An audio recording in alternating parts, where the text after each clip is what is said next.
NEET தேர்வு வேண்டாம் என்று திமுக அரசுக்கு எண்ணம் இருக்குமே, ஆனால் உச்சநீதிமன்றத்திற்கு சென்றிருக்க வேண்டும்.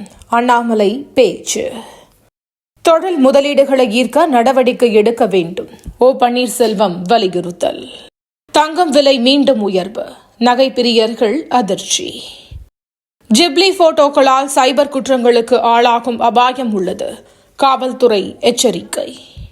திமுக கூட்டணி கட்சிகள் பிரிந்து வரும் என இலவு காத்த கிளி போல காத்துக் கொண்டிருந்தார் இபிஎஸ். திருமாவளவன் சாடல். சென்னை மயிலாப்பூர் கபாலீஸ்வரர் கோயில் பங்குனி தேரோட்டம். ஏராளமான பக்தர்கள் பங்கேற்பு. ரெப்போ வட்டி விகிதம் 0.25% குறைப்பு. ரிசர்வ் வங்கி அறிவிப்பு. திருப்பதி காட்பாடி இடையே இரட்டை ரயில் பாதை. மத்திய அமைச்சரவை ஒப்புதல். உள்துறை அமைச்சர் அமித்ஷா இன்று சென்னை வருகை.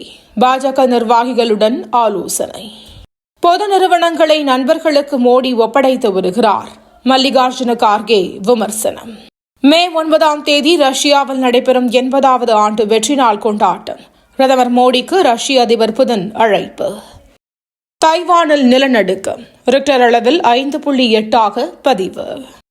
சீனாவில் முதியோர் இல்லத்தில் பயங்கர தீ விபத்து. 20 பேர் பலி. தமிழ்நாடு புதுச்சேரியில் வரும் 15 வரை மிதமான மழைக்கு வாய்ப்பு. வானிலை மையம் தகவல். இன்றைய IPL போட்டி. பெங்களூரு டெல்லி அணிகள் மோதல். தினந்தோறும் காலை தலைப்புச் செய்திகளை உடனுக்குடன் தெரிந்து கொள்ள வணக்கம் இந்தியா நியூஸுடன் இணைந்திருங்கள்.